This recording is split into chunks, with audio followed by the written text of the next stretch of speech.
శ్రీ గాయత్రీదేవి జ్యోతిష్య పీఠం. గాయత్రీదేవి ఉపాసకులు, ప్రముఖ జ్యోతిష్యులు శ్రీ సాయినాథ సిద్ధాంతి గారు మీ జీవిత సంపూర్ణ భవిష్యత్తు తెలుపగలరు. స్త్రీ పురుష వశీకరణం 100% గ్యారంటీ. మీకు ఎటువంటి సమస్యలున్నా తాంత్రిక మాంత్రిక పూజలు చేసి పరిహారం చేయగలరు. స్త్రీ మరియు పురుష వశీకరణం, ప్రేమ వశీకరణం, భార్యాభర్తల వశీకరణం చేయబడును. అరే, ఈమెను చూస్తే పక్కా పల్లెటూరు అమ్మాయిలా ఉంది కదా! బహుశా ఉద్యోగం వెతుక్కోటం కోసం వెళ్తుందేమో. ఈమె కూడా ఇంటర్వ్యూ ఇవ్వటానికి వచ్చిందా? బహుశా తప్పుడు చోటికి వచ్చినట్లుంది. Best of luck collector madam. మీరు ఐఏఎస్ ఇంటర్వ్యూ కోసం వచ్చారా? అవును సార్. అవును మేడం. మీరు మీ చదువును ఎక్కడ పూర్తి చేశారు? సార్, మా ఊరి ప్రభుత్వ పాఠశాలలో, ఆ తర్వాత జిల్లా కళాశాలలో గ్రాడ్యుయేషన్ చేశాను. కోచింగ్ తీసుకోలేదు సార్. ఇంట్రెస్టింగ్. మీ నాన్నగారు ఏం చేసేవారు? సార్, ఆయన స్కూల్లో ప్యూన్గా పనిచేసేవారు. మరి ఇప్పుడు ఆయన లేరు సార్. ఓకే. ఒకవేళ మీకు అత్యంత వెనకబడిన ఒక పేద జిల్లా యొక్క పరిపాలనను చూసుకోవలసి వస్తే అప్పుడు మీరు ముందుగా ఏం చేస్తారు? సార్, ముందుగా విద్య మరియు ఆరోగ్యంపై పనిచేస్తాను. ఎందుకంటే పేదరికానికి అతిపెద్ద కారణం అవకాశాలు లేకపోవటం. ఓకే. మీరు స్వయంగా ఒక అత్యంత పేద కుటుంబం నుండి వచ్చారు కదా! మీకు ఇంత పెద్ద పదవి దక్కితే మీరు మారిపోతారా? సార్, పేదరికం అనేది మనిషి యొక్క ఆలోచనను మార్చదు. అది కేవలం వారి పరిస్థితులను మాత్రమే తెలియజేస్తుంది. మీ అతిపెద్ద బలం ఏమిటి? ఓటమిని అంగీకరించకపోవటం. మరియు మీ అతిపెద్ద బలహీనత? మా అమ్మ అంటే. అమ్మ ఏడిస్తే నేను దృఢంగా ఉండలేను. ఒకవేళ ఈరోజు మీరు ఎంపిక కాకపోతే అప్పుడు నేను మళ్లీ ప్రయత్నిస్తాను సార్. ఎందుకంటే ఓటమిని అంగీకరించే సదుపాయం నా దగ్గర లేదు. థాంక్యూ కావ్య. ఇక మీరు వెళ్ళొచ్చు. ఇక బయట ఇంటర్వ్యూ కోసం కూర్చుని ఉన్నవారు హేళన చేస్తూ ఇలా అనుకున్నారు. ఏంటి, ఈమె ఇంటర్వ్యూ ఇంత త్వరగా అయిపోయిందా? బహుశా బయటకు పంపేసినట్లున్నారు అని అందరూ నవ్వుకున్నారు. హాయ్ ఫ్రెండ్స్, ఛానల్లోకి స్వాగతం. ఫ్రెండ్స్, ఒకసారి ఆలోచించండి. మీ దగ్గర కోల్పోవటానికి ఏమీ మిగలనప్పుడు, నలువైపుల నుండి కేవలం సూటిపోటి మాటలు, అవమానాలే ఎదురవుతున్నప్పుడు, జేబులో మరుసటి ఉదయం ఆహారం తినటానికి కూడా డబ్బులు లేనప్పుడు, అప్పుడు ఎవరైనా సరే దేశంలోనే అత్యంత కఠినమైన పరీక్షను పాసవ్వాలని కలకనగలరా? బహుశా మీరు కూడా జీవితంలో ఎప్పుడో ఒకసారి కష్టాలు నలువైపుల నుండి చుట్టుముట్టినప్పుడు మనిషి లోపల నుంచి విరిగిపోవటం గమనించి ఉంటారు. కాని ఈనాటి ఈ కథ ఎలాంటి ఒక అమ్మాయిదంటే తను తన కృషితో తన అదృష్ట రేఖల్నే మార్చేసుకుంది. ఆ అమ్మాయి బట్టలు పాతబడి చిరిగిపోయి ఉన్నా సరే ఆమె ఆలోచనలు మాత్రం ఎంత గొప్పగా ఉన్నాయంటే అవి చూసి దేశంలోని అతిపెద్ద అధికారులు సైతం ఆమె ముందు తలవంచారు.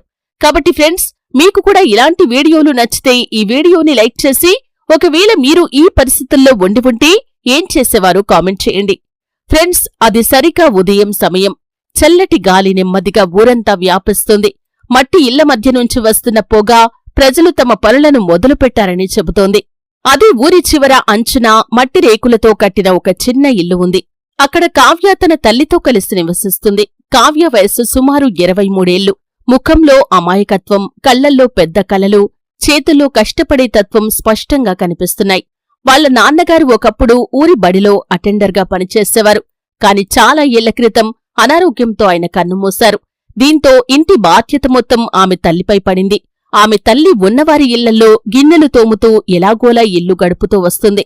ఇలా ఒకరోజు కావ్య తన గదిలో కూర్చుని ఉంది. ఆమె ముందు విరిగిన చెక్కబల్లపై ఒక అడ్మిట్ కార్డ్ పడి ఉంది. ఆమె పదే పదే దానివైపే చూస్తోంది. ఎందుకంటే అది ఐఏఎస్ ఇంటర్వ్యూ కాల్ లెటర్. ఇక ఆమె తల్లి వంటగది మూలలో రొట్టెలు కాలుస్తూ మెల్లిగా ఇలా అంది. తల్లీ, ఈరోజే కదా నువ్వు పట్నం వెళ్ళాలి అని అంది. అవునమ్మా, ఈరోజు నా జీవితంలోనే అతిపెద్ద రోజు అని చెప్పింది కావ్య. దీంతో ఆమె తల్లి మాట్లాడుతూ, మీ నాన్నగారు ఈ రోజు ఉండుంటే ఎంత బాగుండేదో, నాన్న ఉండుంటే చాలా సంతోషించేవారమ్మా అంటూ కావ్య తల్లి తన చీర చెంగుముడి విప్పి కొంత డబ్బులు తీసి, నా దగ్గర ఇంత మాత్రమే ఉన్నాయి అని ఆమెకు కొంత డబ్బును ఇచ్చింది. దీంతో కావ్య మాట్లాడుతూ, మరి నువ్వు మందులెలా తీసుకుంటావమ్మా అంది. దీంతో ఆమె తల్లి మాట్లాడుతూ, ముందు నువ్వు ఇంటర్వ్యూ ఇచ్చిరా, తర్వాత నా మందులు కూడా అవే వస్తాయి అని అంది. కావ్యకు తన అమ్మ అబద్ధం చెబుతుందని తెలుసు. గత కొద్ది రోజులుగా తన అమ్మకు దగ్గు ఎక్కువవుతోంది. కాని పేదరికం అనేది మనిషిని నిస్సహాయుల్ని చేస్తుంది. అందుకే చేసేదేమీ లేక కావ్య తన పాత బ్యాగ్లో ఫైల్ని పెట్టుకుంది. అలాగే పోయిన సంవత్సరం కాలేజ్ ఫేర్వెల్లో వేసుకున్న పంజాబీ డ్రెస్ ని వేసుకోటానికి బయటకు తీసింది. బట్టలు అక్కడక్కడా పాతబడిపోయాయి. చున్నీపై చిన్న చిన్న అతుకులు కూడా ఉన్నాయి. దీంతో ఊర్లోని ఆడవాళ్లందరూ ఆమెను ఎగతాళి చేసేవారు. ఈమె ఈ వేషంలో ఐఏఎస్ అవుతుందట. ముందు నీ బట్టలు సరిచేసుకోవమ్మా, తర్వాత ఐఏఎస్ అవుదూగాని అంటూ హేళన చేసేవారు. కాని కావ్య వాళ్లు మాట్లాడే ప్రతి మాట మౌనంగా వినేది. ఇలా బస్టాండ్ వరకు వెళ్లటానికి కావ్య నడుచుకుంటూ బయలుదేరింది. రోడ్డుపై వెళ్లే జనం ఆమెను చూస్తున్నారు. కొందరు ఆమెను దెప్పిపొడుస్తున్నారు. ఇక ఒక అతనైతే ఇలా అన్నాడు, ఏమ్మా కావ్య, ఇన్ని ఫైళ్లు పట్టుకుని ఎక్కడికి వెళ్తున్నావేంటి అన్నాడు. దీంతో కావ్య మాట్లాడుతూ ఐఏఎస్ ఇంటర్వ్యూ ఇవ్వటానికి అని చెప్పింది. వావ్, అంటే ఇప్పుడు మన గ్రామం నుంచి మన కావ్య కలెక్టర్ అవ్వబోతోందన్నమాట అంటూ అతను అందరి ముందు కావ్యను చులకన చేసి మాట్లాడాడు. కాని కావ్య వారిని ఏమీ అనలేదు. ఆమె ముందుకు సాగిపోతూ ఉంది. బస్సులో కూడా సీటు లభించలేదు. దీంతో దారంతా ఆమె నిలబడే ప్రయాణించింది. చాలామంది ఆమెను వింతగా చూస్తున్నారు. ఇక పట్నం కుర్రాళ్లందరూ ఆమె బట్టలు చూసి నవ్వుకుంటున్నారు. ఇంతలో ఒక అమ్మాయి కావ్యను చూసి తన స్నేహితురాలతో ఇలా అంది, బహుశా ఉద్యోగం వెతుకుంటూ ఏదైనా ఊరు నుండి నేరుగా వచ్చేసినట్లుంది పాపం అని అంది. ఇక కావ్య కూడా కిటికీ బయటకు చూడటం మొదలుపెట్టింది. ఎందుకంటే అవమానాలనేవి ఆమెకు అలవాటైపోయాయి. ఇలా సుమారు 5 గంటల తర్వాత బస్సు పట్నం చేరుకుంది. దీంతో బస్సు దిగిన కావ్య అక్కడ అంతా పెద్ద పెద్ద భవనాలు ఉండటం చూసి కొద్ది క్షణాల పాటు ఆగిపోయింది. ఆమె ఇంత పెద్ద నగరాన్ని ఎప్పుడూ చూడలేదు. ఇక కావ్య రోడ్డు దాటుతుండగా హఠాత్తుగా ఆమె చెప్పు తెగిపోయింది. భగవంతుడా, ఇప్పుడేం చెయ్యాలి అని ఆమె కంగారు పడింది. తర్వాత రోడ్డు పక్కన కూర్చుని తెగిన చెప్పును ఒక పిన్తో అతికించటానికి ప్రయత్నించింది. ఇక జనమంతా అటూ ఇటూ నడుస్తూ ఉన్నారు. ఎవరూ కూడా ఆమెకు సహాయం చేయలేదు. చిట్ట చివరికి ఆమె ఎలాగోలా ఇంటర్వ్యూ సెంటర్కి చేరుకుంది. అక్కడి దృశ్యం చూసి ఆమె అడుగులు ఆగిపోయాయి. పెద్ద పెద్ద గేట్లు, ఖరీదైన కార్లు, సూటు బూట్లలో అభ్యర్థులు, ఇదంతా ఏదో వేరే ప్రపంచంలా అనిపించిందామెకి. ప్రతి అభ్యర్థితో పాటు వాళ్ల కుటుంబ సభ్యులు కూడా ఉన్నారు. ఒకరు ఇంగ్లీష్లో మాట్లాడుతుంటే మరొకరు పెద్ద కాలేజీ పేరు చెబుతున్నారు. ఇక కావ్య మెల్లిగా లోపలికి వెళ్ళింది. ఆమె బట్టలపై దృష్టి పడగానే కొందరు నవ్వటం మొదలుపెట్టారు.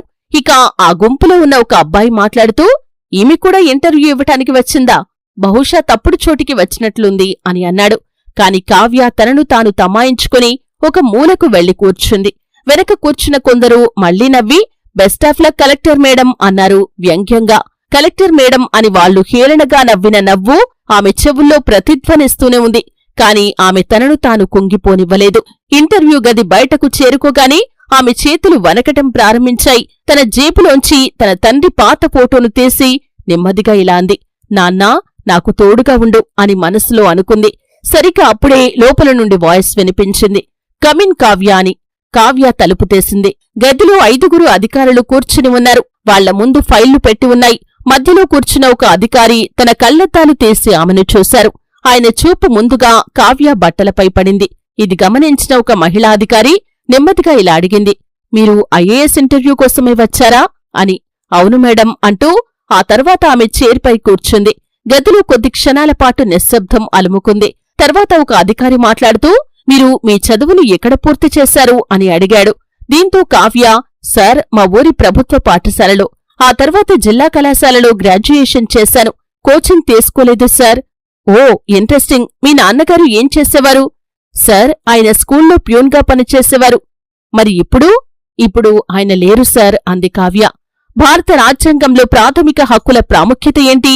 ఒకవేళ మీరు ఒక అత్యంత పేద జిల్లా పరిపాలనను చూసుకోవలసి వస్తే ముందుగా మీరు ఏం చేస్తారు అన్నాడు అధికారి.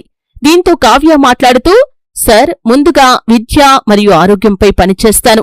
పేదరికానికి అతిపెద్ద కారణం అవకాశాల లేమి అని సమాధానమిచ్చింది. తర్వాత అధికారి మాట్లాడుతూ, మీరు స్వయంగా ఒక అత్యంత పేద కుటుంబం నుండి వచ్చారు కదా, ఒకవేళ మీకు ఇంత పెద్ద పదవి దక్కితే మీరు కూడా మారిపోతారా? దీనికి కావ్య, సార్, పేదరికం అనేది మనిషి ఆలోచనను మార్చదు. అది కేవలం వారి పరిస్థితులను మాత్రమే తెలియజేస్తుంది. ఓకే, మీ అతిపెద్ద బలం ఏంటి? ఓటమిని అంగీకరించకపోవటం. ఓకే, మీ అతిపెద్ద బలహీనత ఏంటి? మా అమ్మ సార్. అంటే అమ్మ ఏడిస్తే నేను దృఢంగా ఉండలేను. ఒకవేళ మీరు ఈరోజు ఇంటర్వ్యూలో ఎంపిక కాకపోతే అప్పుడేం చేస్తారు అన్నాడు అధికారి. దానికి కావ్య, అప్పుడు నేను మళ్లీ ప్రయత్నిస్తాను సార్, ఎందుకంటే ఓటమిని అంగీకరించే సదుపాయం నా దగ్గర లేదు. ఓకే, థాంక్యూ కావ్య, ఇక మీరు వెళ్ళొచ్చు. దీంతో కావ్య ఇంటర్వ్యూ రూమ్ నుండి బయటకు వచ్చింది. ఇది చూసి బయట ఉన్నవాళ్లలో ఒకతను మాట్లాడుతూ, ఏంటి, ఇంత త్వరగా అయిపోయిందా అన్నాడు. దీంతో ఆ వ్యక్తి పక్కన ఉన్న ఇంకో వ్యక్తి మాట్లాడుతూ బహుశా బయటికి పంపేసినట్టున్నారు అన్నాడు. ఇక రూమ్ లోపల ఉన్న అధికారులంతా మాట్లాడుతూ ఆ అమ్మాయిలో ఏదో ప్రత్యేకత ఉంది, ఆమె బట్టలు పేదవి కావచ్చు కాని ఆమె ఆలోచనలు చాలా గొప్పవి అంటూ మాట్లాడుకున్నారు. ఇక మరోవైపు కావ్య బయట రోడ్డు మీద ఒంటరిగా నడుస్తుంది. ఆమె వద్ద ఉన్న డబ్బులు దాదాపు అయిపోయాయి. ఆకలి కూడా అవుతోంది. కాని ఆమె ముఖంలో ఒక వింతైన ప్రశాంతత ఉంది. ఎందుకంటే ఈరోజు మొదటిసారిగా బహుశా నా కష్టం నిజంగానే నా అదృష్టాన్ని మారుస్తుందేమో అని ఆమెకు అనిపించింది. ఇలా మెల్లిమెల్లిగా సాయంత్రం అవుతోంది. నగరపు వీధుల్లో పదునైన లైట్లు మెరుస్తున్నాయి. నలువైపులా పరిగెడుతున్న కార్ల హారన్ల మోతలు, జనాల రద్దీ ఉంది. కాని ఆ రద్దీ మధ్య కావ్య పూర్తిగా ఒంటరిగా ఉంది. ఆమె చేతిలో ఒక పాత బ్యాగ్ ఉంది. మరియు ఆమె కళ్లల్లో ఇంటర్వ్యూలో అడిగిన ప్రశ్నలు ఇంకా తిరుగుతూనే ఉన్నాయి. ఆమె బ్యాగులో చెయ్యి పెట్టి డబ్బులు లెక్కపెట్టింది. బస్సు ఛార్జీలు పోను కష్టంగా 20 రూపాయలు మిగిలాయి. ఉదయం నుండి ఆమె ఏమీ తినలేదు కాబట్టి 2 సమోసాలు తీసుకుని పక్కన ఉన్న బెంచీపై కూర్చుంది. మొదటి ముద్ద నోట్లో పెట్టుకోగానే ఆమెకు తల్లి గుర్తుకొచ్చింది. ఉదయం తన తల్లి తాను పస్తులుండి మరీ ఆమెకు డబ్బులిచ్చింది. అది తలచుకుని ఆమె కళ్లల్లో నీళ్లు తిరిగాయి. ఇక మరోవైపు ఊళ్ళో ఆమె తల్లి కూడా గుమ్మం దగ్గర కూర్చుని రోడ్డువైపు చూస్తుంది. చుట్టుపక్కన ఆడవాళ్లు మళ్లీ ఆమెను దెప్పి పొడుస్తున్నారు. ఏమైంది వదినా, మీ కలెక్టర్ కూతురు తిరిగొచ్చిందా లేదా అని హేళనగా మాట్లాడింది. ఇక మరొక మహిళ నవ్వుతూ ఎప్పుడూ కూడా పేదవాళ్లు ఇంత పెద్ద కలలు కంటే ఇలాగే జరుగుతుంది అంది.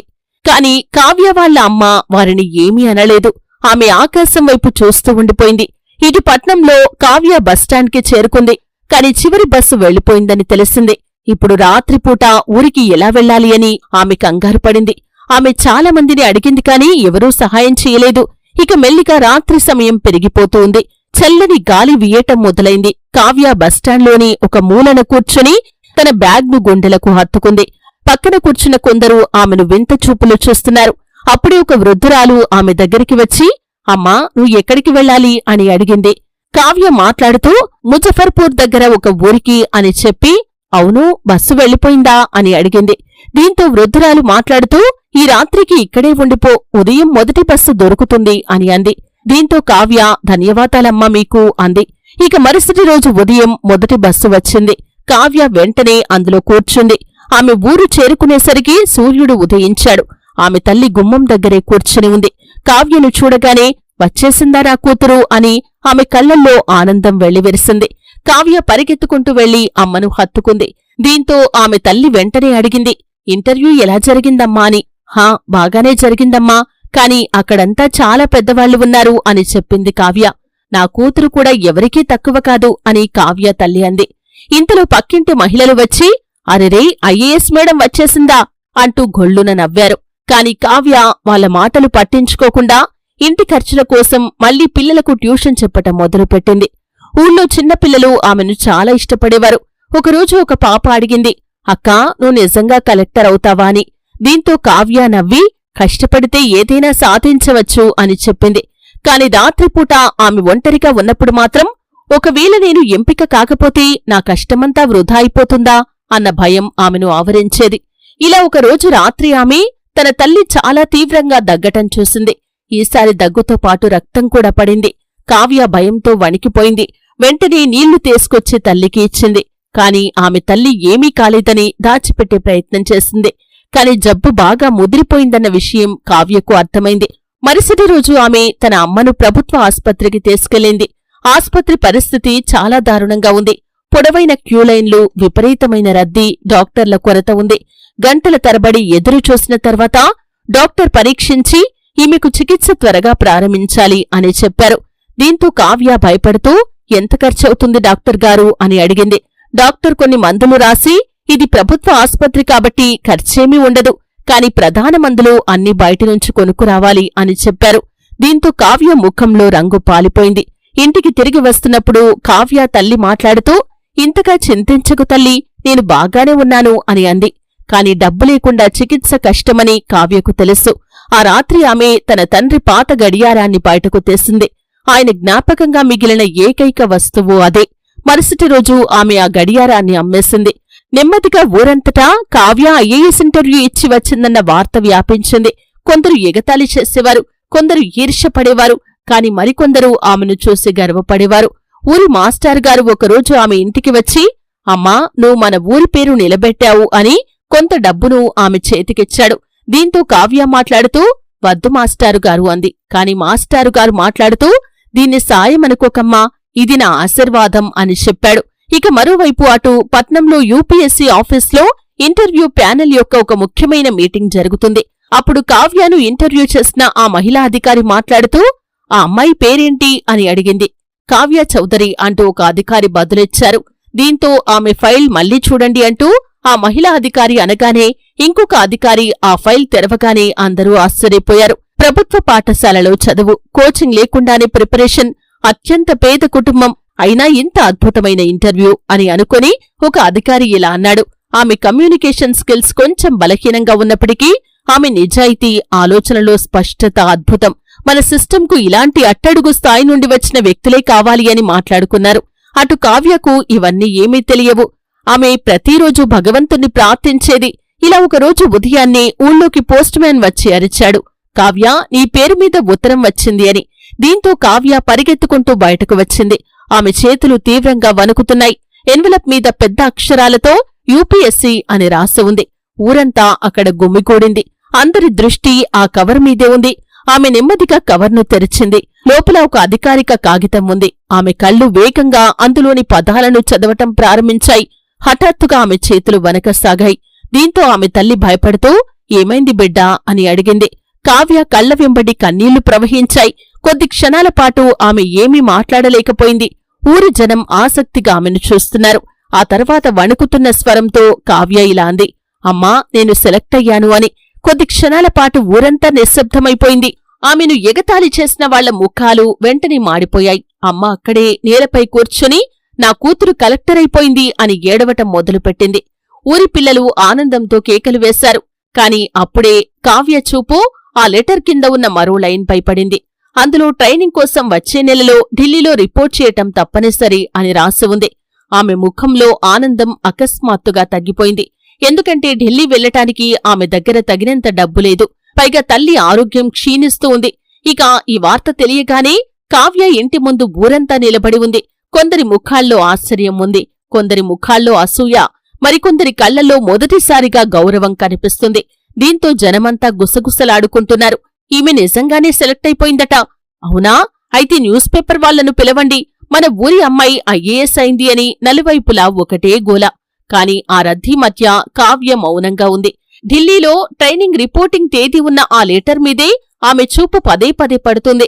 దీంతో కావ్య వాళ్ల అమ్మ సంతోషంతో ఆమె ముఖాన్ని తన చేతుల్లోకి తీసుకుని ఇలా అంది, చూడు తల్లీ, దేవుడు నీ కష్టానికి ఫలితాన్నిచ్చాడు అని. దీంతో కావ్య నవ్వింది. కాని ఆమె లోపల ఒక తెలియని భయం మొదలైంది. ఢిల్లీకి వెళ్లటానికి కావలసిన ఛార్జీ, అక్కడ ఉండటానికి అయ్యే ఖర్చు, అమ్మ వైద్యం, ఇన్ని డబ్బులు ఎక్కడ్నుంచి వస్తాయి అని ఆమెకు మనసులో భయం వేసింది. ఇలా కొద్దిసేపటి తర్వాత ఊరి స్థానిక విలేకరులు కూడా అక్కడికి వచ్చారు. ఒక రిపోర్టర్ కెమెరా ఆన్ చేసి అడిగాడు, కావ్యగారు, మీరు ఇంత పేద కుటుంబం నుండి వచ్చారు, ఇన్ని కష్టాలు ఉన్నా కూడా ఈ స్థాయికి ఎలా చేరుకున్నారు అని అడిగాడు. దీంతో కావ్య, కలలు పెద్దవి కాబట్టి కష్టాలు చిన్నవిగా అనిపించాయి అంది. రిపోర్టర్, జనం మిమ్మల్ని ఎగతాళి చేసినప్పుడు మీకు ఎలా అనిపించేది కావ్యగారు అన్నాడు. ఇక కావ్య, ఒక పేదవాడి కల ప్రజలకు ఎప్పుడూ ఒక జోక్ లాగే అనిపిస్తుంది అంది. ఆమె ఆ మాట అనగానే అక్కడ నిలబడి ఉన్న చాలామంది తల తెంచుకున్నారు. మరుసటి రోజు కావ్య ఫోటో జిల్లా స్థాయి వార్తాపత్రికలో అచ్చయింది. దాని శీర్షిక, చిరిగిన బట్టలతో ఇంటర్వ్యూకి వెళ్లిన అమ్మాయి ఐఏఎస్ గా ఎంపిక. జిల్లా అంతా ఆమె గురించే మాట్లాడుకోవటం మొదలుపెట్టింది. కాని కావ్య జీవితంలోని అసలు పోరాటం ఇంకా అలాగే ఉంది. ఇక మాస్టారు గారు, ఊళ్ళోని కొందరి మంచివాళ్లు అందరూ కలిసి ఎలాగోలా ఆమెకు ఢిల్లీ వెళ్లేందుకు టికెట్ ఏర్పాటు చేశారు. ఇక కావ్య తల్లి మాట్లాడుతూ, నువ్వెళ్ళు తల్లి, నా గురించి బెంగపెట్టుకోకు, నేను ఆస్పత్రి మందులతో కోలుకుంటాను అని తన అమ్మ కూడా ఆమెకు ధైర్యం చెప్పింది. దీంతో కావ్య బరువెక్కిన హృదయంతో ఢిల్లీకి బయలుదేరింది. అది ఢిల్లీలో బాగా చలిగా ఉన్న ఉదయం. ట్రైనింగ్ అకాడమీలోని పెద్ద మైదానంలో కొత్త అధికారులంతా కలిసి నిలబడి ఉన్నారు. అందరి ముఖాల్లో ఒక అద్భుతమైన ఆత్మవిశ్వాసం కనిపిస్తుంది. ఖరీదైన బూట్లు, బ్రాండెడ్ బట్టలు, అద్భుతమైన సూట్లు, అనర్ఘలంగా ఇంగ్లీష్.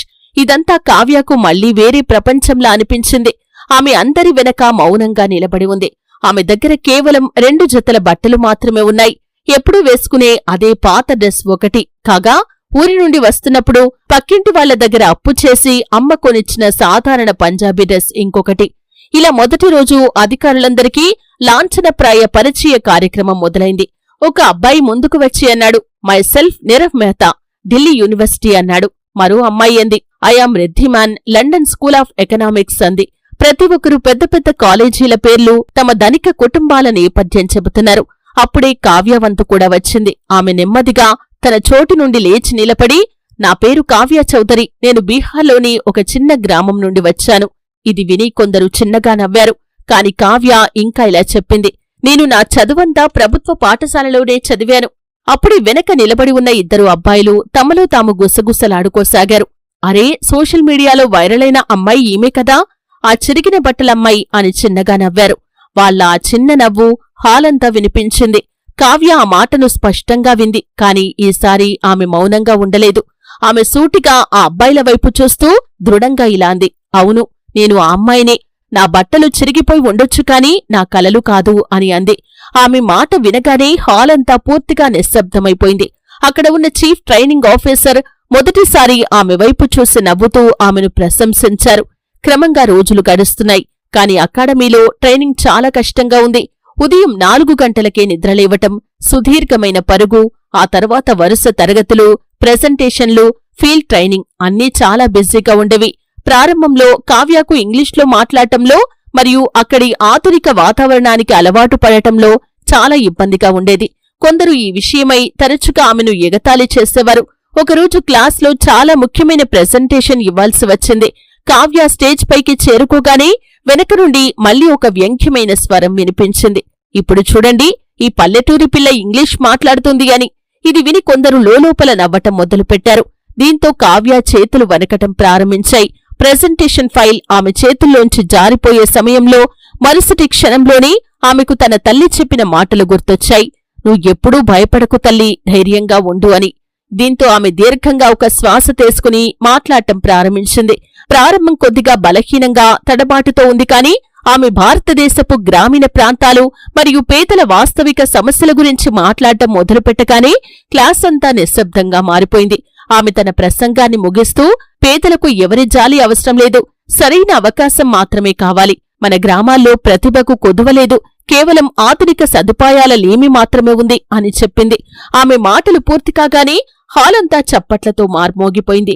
ఇప్పటిదాకా ఆమెను ఎగతాళి చేసిన వాళ్లే ఇప్పుడు చాలా గౌరవంగా ఆమెను చూస్తున్నారు. దీంతో ట్రైనింగ్ ఆఫీసర్ నిలబడి, excellent Kavya, proud of you అన్నాడు. ఆ రోజు మొదటిసారిగా కావ్య తన బలహీనతను తన బలంగా మార్చుకున్నందుకు తన పట్ల తానే చాలా గర్వంగా ఫీలైంది.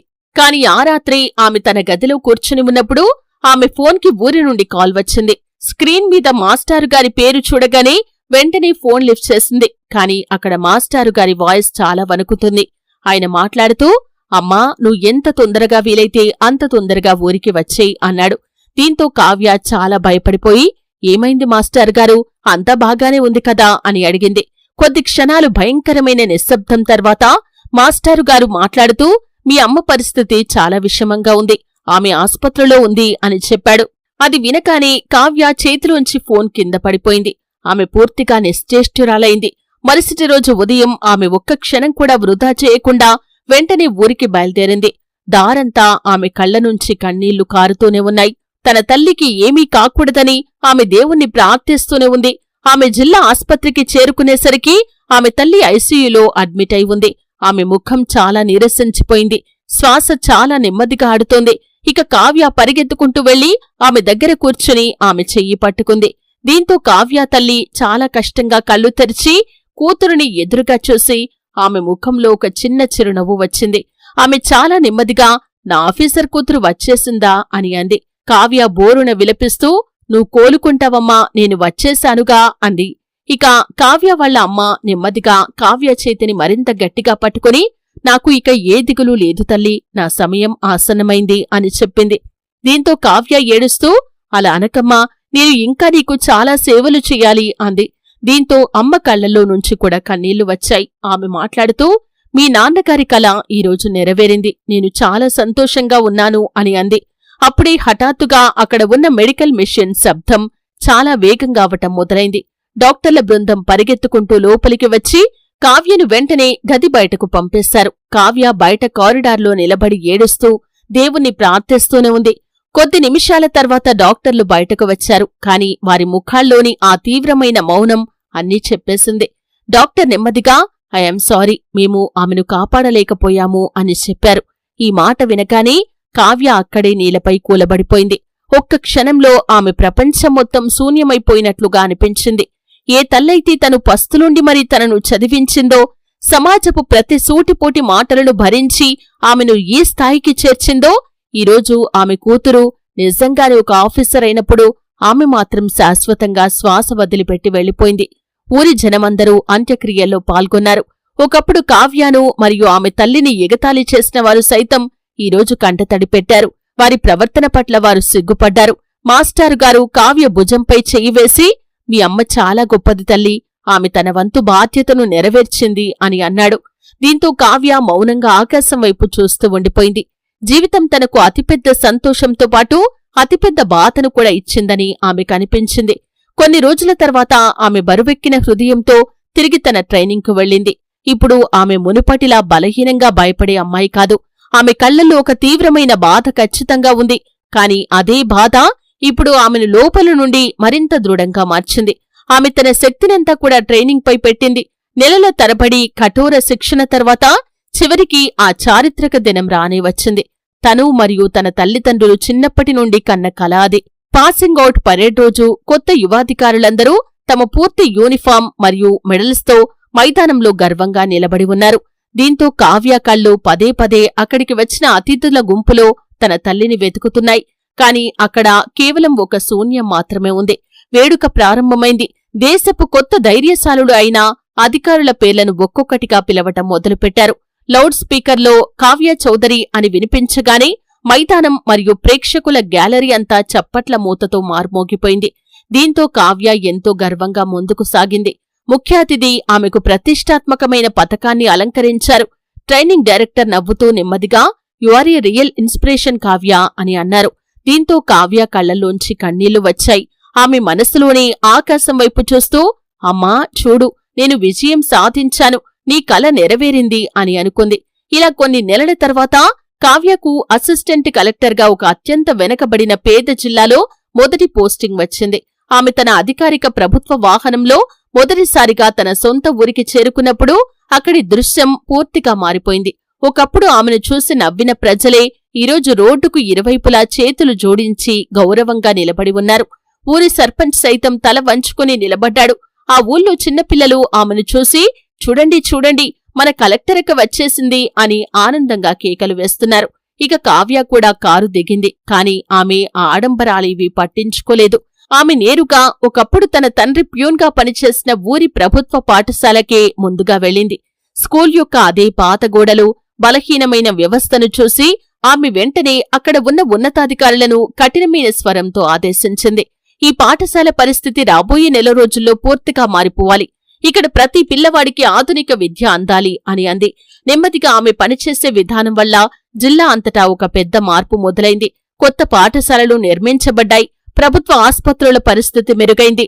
ఏ పిల్లవాడూ డబ్బులేని కారణం చేత తన కలను వదులుకోకూడదనే ఉద్దేశంతో పేద పిల్లల కోసం ప్రత్యేక స్కాలర్షిప్లు ప్రారంభించబడ్డాయి. ఇలా ఒకరోజు కావ్య తన ఆఫీసులో కూర్చుని ఉంది. అప్పుడే ఆమెను కలవటానికి ఒక వృద్ధ సమోసా వ్యాపారి వచ్చాడు. ఆమె దగ్గర డబ్బులు అయిపోయినప్పుడు పట్నం బస్టాండ్ దగ్గర ఆమెకు అన్నం పెట్టిన వృద్ధుడు ఆయనే. ఆ వృద్ధుడు ఏడుస్తూ, అమ్మా, నిన్ను చూస్తుంటే నాకు చాలా గర్వంగా ఉంది. కష్టమనేది ఏం చేయగలదో నువ్వు నిరూపించావు అని అన్నాడు. దీంతో కావ్య తన కుర్చీలోంచి లేచి ఆయన పాదాలకు నమస్కరించి చిరునవ్వుతో ఆయనకు కృతజ్ఞతలు తెలిపింది. ఇలా ఒకరోజు రాత్రి సమయంలో కావ్య తన పాత మట్టిరేకుల ఇంటి బయట ఒంటరిగా నిలబడి ఉంది.